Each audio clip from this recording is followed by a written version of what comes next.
तिष्ठतोऽहं तीर्थात्पदं तिव विरञ्चनुतं तरेण्यं प्रेत्यार्दियं प्रणतपालभवाब्धिपोतं वन्दे महापुरुष ते चरणारविन्दम्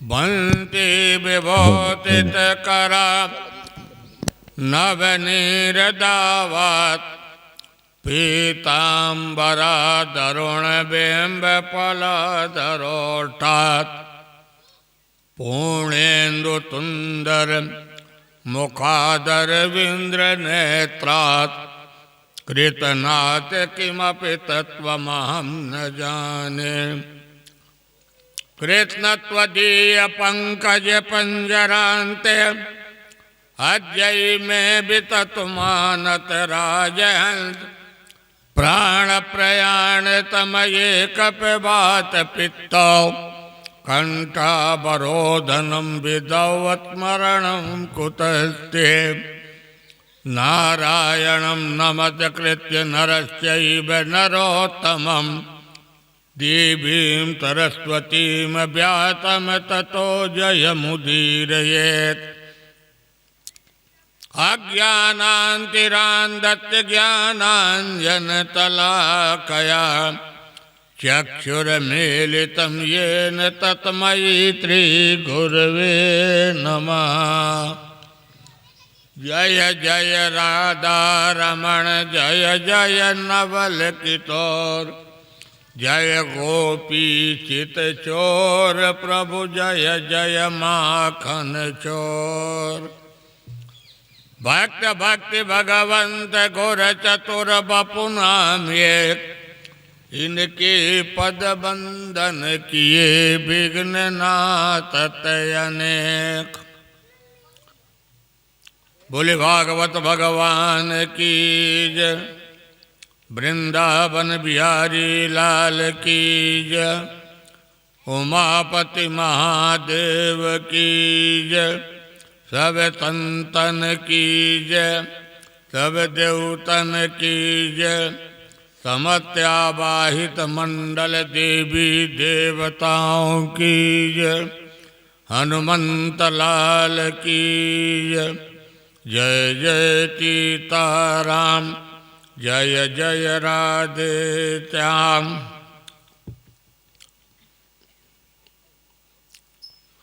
कृष्णाय वासुदेवाय हरये परमात्मने प्रणतक्लेशनाथाय गोविन्दाय नमो नमः। कृष्णाय वासुदेवाय देवके नंदनाय च नंद गोप कुमाराय गोविंदाय नमो नमः। परम मंगलमय परात्पर राधा माता की माती कृपा के कारण आज द्विवेदी परिवार में श्रीमद् भागवत सप्ताह ज्ञान यज्ञ का आयोजन है। आज भगवान के विभिन्न अवतारों के वर्णन होगा। कल आप लोगों ने राजा परीक्षित का आगमन, अब तो देव जी के यहाँ से कथा प्रारंभ होती है। राजा परीक्षित अब प्रश्न करते हैं और राजा परीक्षित के आगमन के कारण ये मान के चलिए कि यानी सुखदेव जी के समस्त भागवत की कथा पूर्ण हो गई। सुखदेव जी के राजा परीक्षित एक व्यक्ति के लिए नहीं, ये तो जगत के कल्याण के निमित्त सुखदेव जी से उन्होंने एक प्रश्न किया है। अतः प्रेक्ष्यामि तन्ते योगिनां परमं गुरुमा पुरत्येतित कार्यं प्रियमाणस्य च सर्वदा। महाराज परीक्षित जी एक ही प्रश्न किया। यद्यप महामुनि सुखदेव जी चाहते तो राजा परीक्षित के 7 दिन में मृत्यु भी ना होती, उन्होंने मृत्यु टाल देती। पर देखिए, मृत्यु टालना कोई दवाई नहीं है। आज नहीं कल यह मानव शरीर मिला है, तो जब भगवान कन्हैया को त्यागना पड़ा, प्रभु राम को इस वसुंधरा को त्यागना पड़ा, तो मानव शरीर को त्यागना है। यदि इस जीव का परम ब्रह्म परमात्मा से मिलन हो जाए, वही तो इस संसार के भव सागर का कारण है। राजा परीक्षित को कलयुग आगमन है, द्वापर का अंत है। आप कलयुग में हर प्राणी को जाना है। आयत भगवत कृपा से इस जीव का कल्याण, क्योंकि जीव परमात्मा से संबंध जुड़ जाए, कनेक्शन जुड़ जाए, ये आप मान चलिए कि भाव सागर में मुक्ति मिल गई है। तो सुखदेव जी जगत के कल्याण करने के लिए उन्होंने एक प्रश्न किया, जल्दी मरने वाले को क्या करना चाहिए? पहला, दूसरा, इस जगत के कल्याण करने के लिए क्या हो? राजा परीक्षित के प्रश्न को महामुनि सुखदेव जी हंसे और उनका कहते, राजा परीक्षित, अब तो मानो भगवान व्यास पुत्र, क्योंकि व्यास पुत्र ही कहना पड़ेगा। भले उन्होंने सुग्गा के रूप में थे, पर माता के गर्भ में 12 वर्ष व्यतीत किए हैं, समाधि लगा करके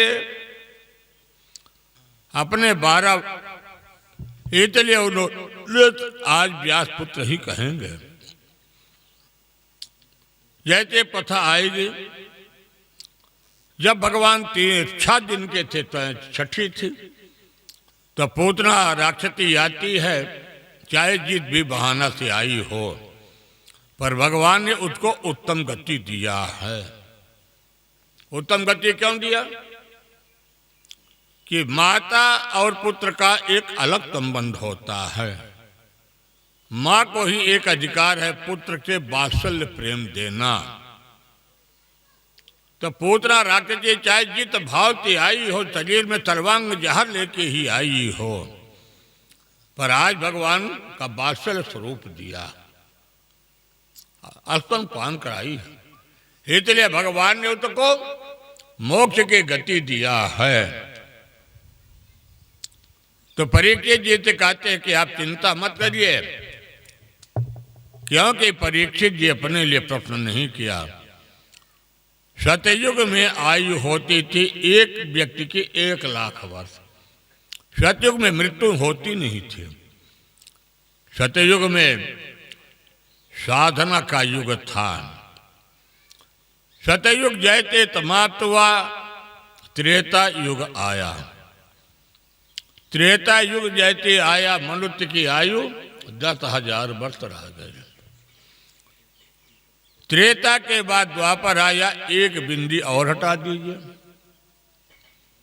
और जैसे कलयुग आया, तो कलयुग में आयु का निर्धारण नहीं है, क्योंकि कलयुग में ये दिलते उस जीव का प्रागट्य होता, जन्म होता है, उस दिन से शून्य पर जन्म होता है और शून्य से बढ़ता चला जाता है। क्योंकि कलयुग में देखिए नाना प्रकार की व्याधियां आ गई हैं। कलयुग में कोई निश्चित नहीं, तो मानव प्राणी को कब किसको कौन सा मर्ज हो जाए, ये कोई गारंटी नहीं है। आप देखते हैं कि आजकल हमारे छोटे छोटे घर के बच्चे रहते हैं, उन्हीं के आंख में कितने कितने मोटे चश्मा लग जाती हैं। कलयुग में मनुष्य की आयु नाना प्रकार के है, और सबसे ज्यादा कलयुग की आयु 2 बीमारी बहुत ज्यादा। एक तो हार्ट अटैक दूसरा ब्लड कैंसर और तीसरा शुगर। ये 2019-20 से बहुत तेजी से फैल रहा है। अभी लोग कहते कोरोना समाप्त कहाँ है। हाँ, कोरोना कोई मर्ज थोड़ी था, ये तो एक डबल निमोनिया है कि जैसे कितने बच्चे को डबल निमोनिया हो जाती तो सबसे पहले फेफड़ा ही समाप्त करता। इसी तरह से हम सुखदेव जी कहते हैं, राजन परीक्षित, यद्यप कलयुग में मनुष्य की आयु 100 वर्ष तक की गई है। अब कलयुग की आयु जो 100 वर्ष की गई है, 25 से 50 वर्ष, ये तो आयु को तो कहते जल्दी बीतती है, कोई पता नहीं चलता। बच्चे के 3 वर्ष तक अब आजकल स्कूल भेजना शुरू कर दिए। जब तक बच्चा बैठने लायक नहीं होता तब से बच्चे को पढ़ाना शुरू किए। और पहले क्या था कि बच्चा जब 5 से 7 वर्ष हो जाए तो स्कूल भेज देते थे। अब बताइए, 3 वर्ष के बालक को स्कूल जो भेज देते हैं माता पिता, उसके मानसिक पर उन्नतियां बड़ी कमजोर होती हैं। इसीलिए बच्चों को स्कूल में बस्ता लेके नहीं भेजते। जैसे बच्चे घर में खेलें वैसे अब जाके स्कूल में भी खेलें।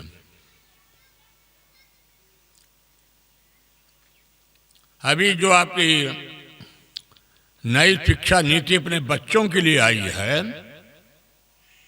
जुलाई से लागू हो जाएगी लगभग, पूरा CSC कोर्स है। अभी जो पुराने मास्टर इनके बस का नहीं है, तो बच्चों की मानसिक कमजोरी आती के कारण उनके नेत्रों में कमजोरी आती। तो कलयुग में ऐसे 25 से 50 वर्ष गृहस्थाश्रम, यानी रात दिन इस नाना जंजाल में यह जीव फंसा है। और 50 वर्ष जैसे व्यतीत हुआ पता नहीं चलता। इसीलिए सुखदेव भगवान बता रहे, राजन परीक्षित, कलयुग के आयु का निर्धारण नहीं है। यह जीव कल्पना के आधार पर 100 वर्ष जी जाए, अहो भाग्य, वो बड़ा भाग्यशाली व्यक्ति है। ससुराल प्यार भाई जब तेर, यानी 25 वर्ष के बाद गृहस्थ आश्रम में जीव का शादी ब्याह व्यवस्थाएं। अब ये तो 25 वर्ष में शादी की, पहले शादी होती थी 78, 79, 80, 85, 90 तक, 12 से 15 साल। कन बच्चे का भी और बच्ची का भी।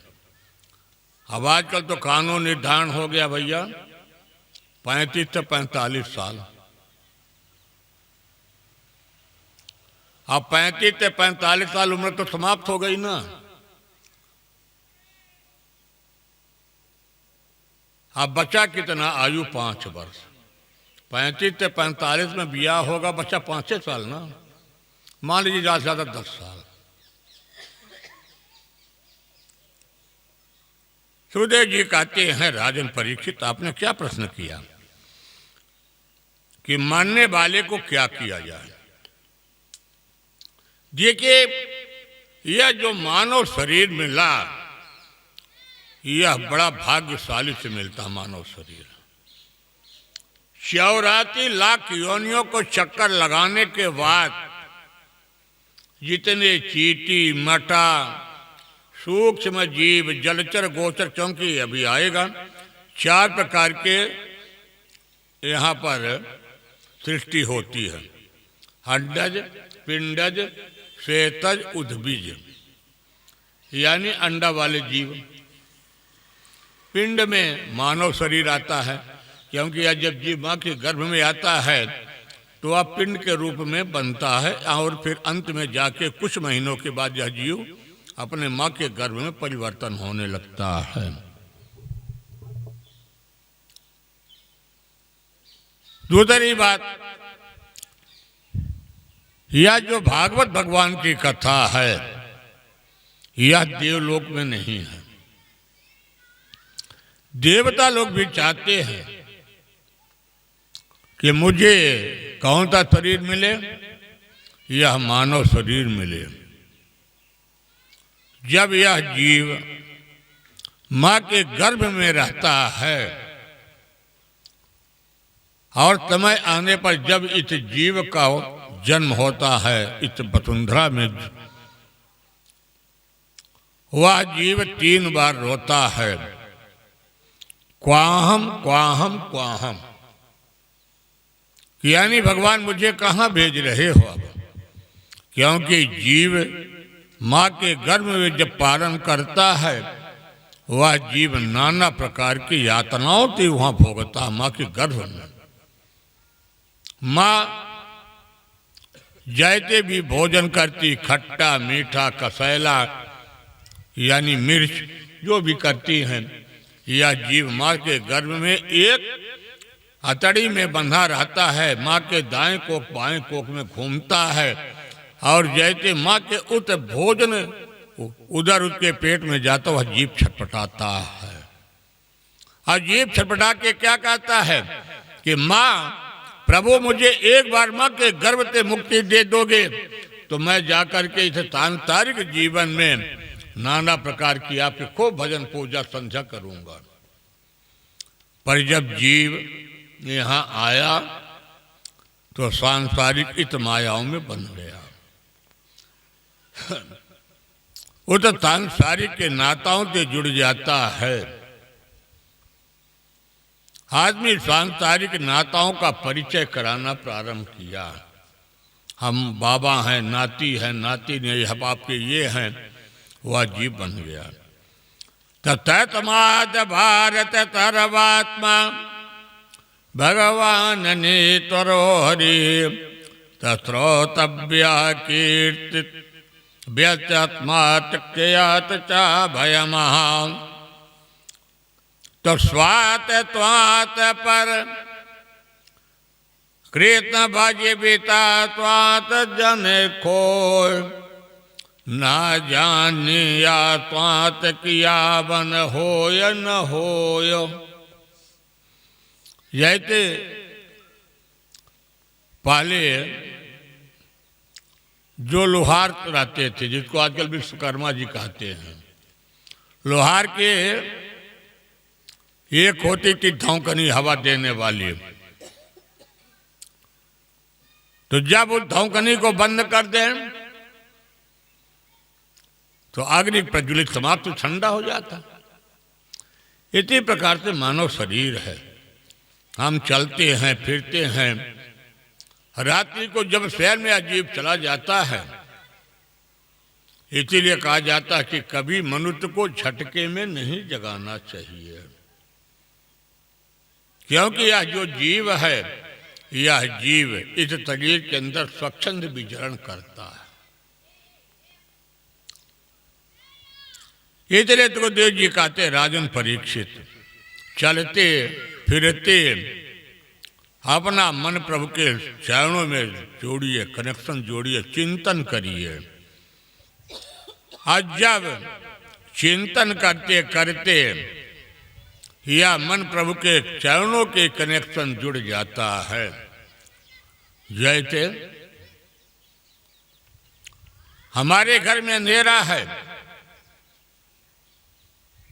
रात्रि के पार में मुझे बिजली को प्रकाशित कमरे को करना है, घर को प्रकाश, चौगान को प्रकाश करना है, तो बिजली के बटन को ऑन करेंगे तभी तो प्रकाश होगा।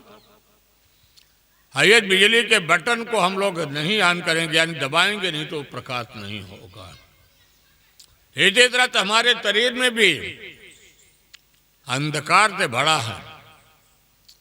काम, क्रोध, मद, लोभ, मोह, मात्सर्य, ये सब शत्रु हैं। 5 ज्ञानेंद्रिया, 5 कर्मेंद्रिया और 1 मन, यह मन बड़ा ही चलायमान है। यदि कोई कहे कि मन को मैं एकाग्र कर लूंगा, इतना जल्दी मन एकाग्र नहीं होता। रसनेंद्रिय, जिह्वा, नेत्र, मन, ये सब श्रोतव्य क्या है? कान, ये सब रसनेंद्रियां। जैसे मन कितना विचलित कि जैसे कोई अमुक रसलीय पदार्थ को आप कहते हैं हमको ये नुकसानदायक है, आप जानते हैं नुकसानदायक है। ऐसा नहीं कि कोई प्राणी अज्ञान है, ज्ञान नहीं है, पर ऐसे कभी कभी परिस्थिति होती है कि चलो इतना दिन तो हो गया, थोड़ा सा रस स्वादन कर लें। अब कोई जरूरी नहीं है कि आपके वह नुकसान करेगा या फायदा, बताइए है कि नहीं? ये जीवा कहा कि बड़ा आनंद आया। नेत्र कहा, ये सब पूरक है। आईने तब को एकाग्र करने के लिए किसका साधन है? नेत्र का, मन का। तो वह कितते भगवान के चरणारविंद अनुराग, हाथी चलते फिरते किसी भी परिस्थिति में रहो। कहा तो हमारे मातृ शक्तियों को तो भगवान और भी सरल बनाया, क्योंकि पहले तो भोजन बनाते समय बटलोई में करछुल चलाना पड़ता था। अब आजकल तो करछुल का जमाना चला गया, चलाना बंद करना। एक वही बार करछुल की जरूरत पड़ती है जब परोसने का नंबर आता है तभी पड़ती, बाकी तो जय श्री राम।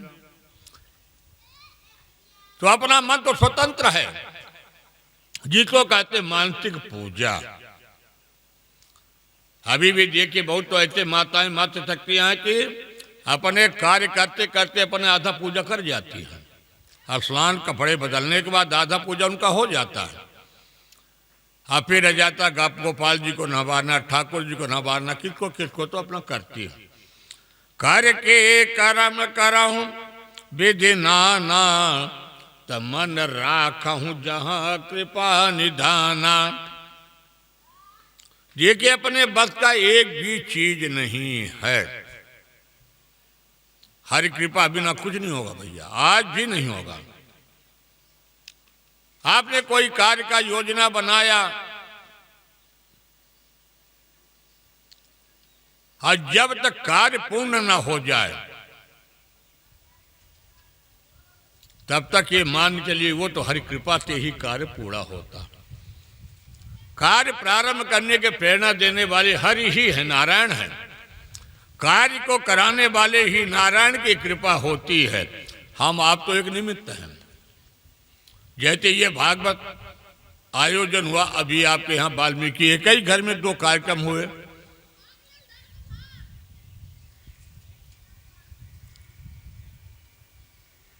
तो भैया तो एक दिन 2 दिन हमारे फोन संपर्क होता था, क्यों नंबर रखे थे।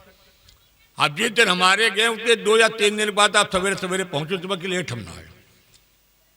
कहे कि छोटे भैया के भी भागवत सुनने की इच्छा सोचते हैं नास्तिक, हम भी उपनयन कर लें।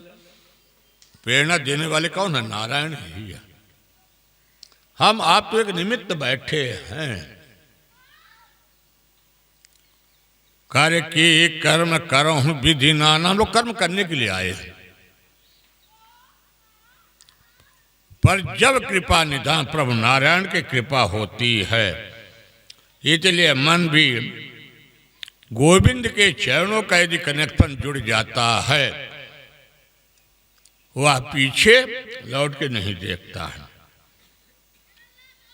सुखदेव जी कहते राजन परीक्षित, मन और बंधन किसी रस्सी से नहीं बांधा जा सकता। मन को बंधन करने के लिए भगवत कथा, भगवान की कीर्तन, ये जितने भी साधन बताए गए हैं। ठाकुर जी को मंदिर में पूजा करना, मंदिर मतलब आपका घर भी मंदिर, ये जहाँ ठाकुर जी हों वहाँ मंदिर, यह शरीर भी मेरा मंदिर है। और इस मंदिर में राधा माधव का वास हो गया, हनुमंत लाल जी का वास हो गया, कहते बात हुआ ये जो मेरा मन है, मन चलते फिरते पर इतना भी, तो कहते हैं जैसे हम लोग जब पूजा करते हैं वो तो में मन एकाग्र होता है, पर आजकल उसका भी एक व्यवधान पैदा है। जानते हैं क्या? मोबाइल। पूजा करते करते भी जब मोबाइल की घंटी बजती तो आदमी को देखना ही पड़ता, भैया किसका है, काम का है तो उठाना पड़ेगा और नहीं है तो बजने देना। तो ये व्यवधान है।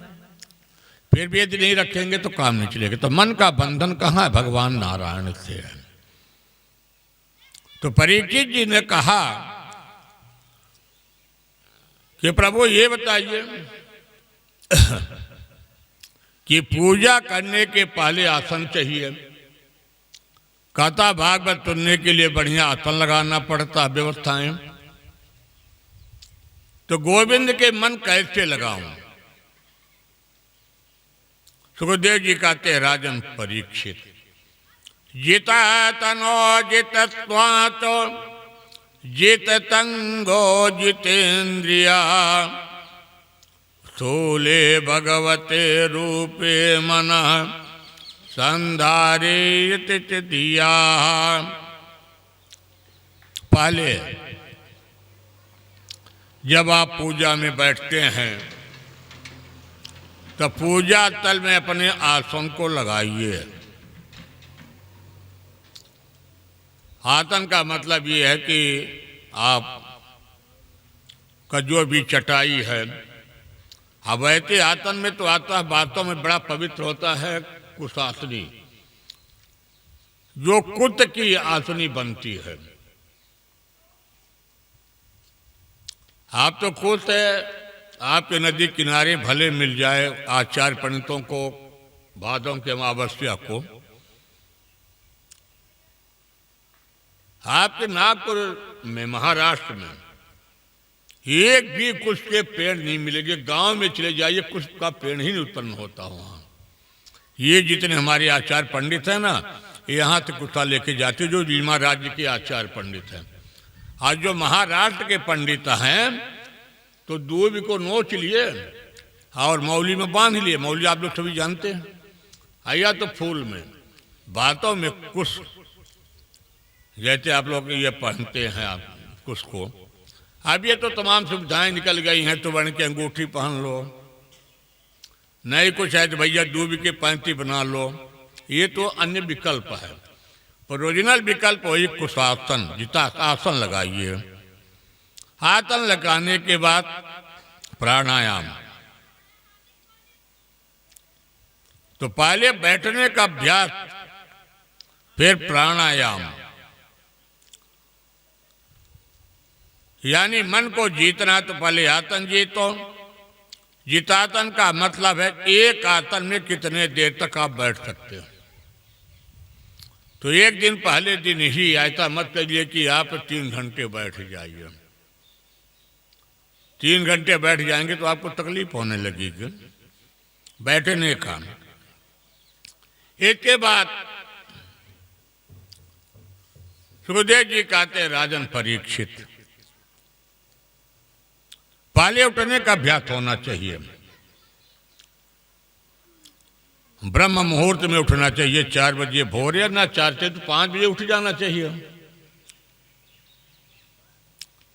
तो आजकल के तो बच्चे 5 बजे क्या 8 बजे भी जगाना पड़ता है। जब मम्मी का चाय बन गया तो कहे कि बेटा उठो चाय बन गई। वास्तव में हमारे शास्त्रों का प्रमाण है कि सूर्य की रोशनी अपने शरीर में पड़ना चाहिए। लालिमा लिए हुए सूर्य की रोशनी अपने घर में पड़ता, अपने घर के प्रकाश होता। इसलिए जो पुराने लोग रहते थे तो पुराने लोग पूर्वाभिमुख घर इसीलिए बनवाते थे। ये पूर्वाभिमुख घर बनेगा तो सूर्य की किरण हमारे घर में जाएगी। और ये जो हमारी सब हथेलियां हैं, इन हथेलियों में ही भगवान का बात है। कराग्रे बसते लक्ष्मी कर मध्य तरस्वती कर मूले तो ब्रह्मा प्रभाते कर दर्शनम। तो ही तुकदेव जी कहते राजन परीक्षित पहले आसन लगाइए, आसन में बैठने का अभ्यास करिए। तीसरी बात संग को जीतो। तो संग क्या अर्थ है? सत्संग। सत्संग का अर्थ है जहाँ पर भगवान की कथा हो, वार्ता हो, या आप कहीं नहीं जाइए, अपने जो घर के छोटे छोटे नाती नातिन हैं, जब बड़े हो जाएंगे स्कूल जाएंगे तब तक में तो उनको बेचारों को टाइम नहीं होता। आजकल तो इतना हम देखता हूँ कि बस्ते का बोझ अपने बच्चों से ज़्यादा उनके स्कूली पुस्तकों का बोझ। वजन किया जाए तो बच्चा होगा मुश्किल से 10 किलो। जानब जमाने में पिट्ठू हो गया है तो बेचारे पीठ में बस्ता लाद के जाते हैं। क्या ये सब शरीर के भौतिक संसाधन में कमी हो गई है। अब बताइए बच्चे कैसे 12 बजे तक हम आप पढ़ाते हैं। उनका नियम था पहले कि बच्चों को दूध देने के बाद अधिकतम 9 बजे 9:30 बजे उनको शयन में डालना चाहिए। सारे किताब कापियों को रख करके, और पहले अपने लोगों का, आप लोगों के ज़माने में, हम लोगों के कार्यकाल में तो 4 बजे भोर में जितने बिजली नहीं थी, गांव में दीपक जलता था, और गांव के दीपक जलता था तेल डाल करके, या जब समय आया तो लालटेन ले लिए, कैरोसिन। ये तो बिजली आपके 80, 85, 90 के दशक में आई। तो समय गांव में 4 बजे बच्चों को उठाते थे माता पिता। कोई बताइए ना, घड़ी का युग था, पर उस जमाने में आप अंदाज लीजिए, हमारे जो कुछ पुराने माताएं होंगी, बैठे होंगे, उनको मालूम होगा। आज बच्चे 4 से 6 बजे पढ़ते थे, ठंडी में हो, गर्मी हो, बरसात हो, और सारे पाठ्यक्रम उनका नियम टाइम टेबल था कि सायंकालीन अपने गृह कार्य करेंगे और 4 बजे भोर से 6 बजे भोर तक विद्या अर्जन करेंगे, और विद्या अर्जन करने के बाद सारे पाठ्यक्रम याद हो जाते हैं। अब आजकल तो 4 बजे क्या, परीक्षा के टाइम में मैं बच्चों को देखता हूं, किताब से नाता दूर है।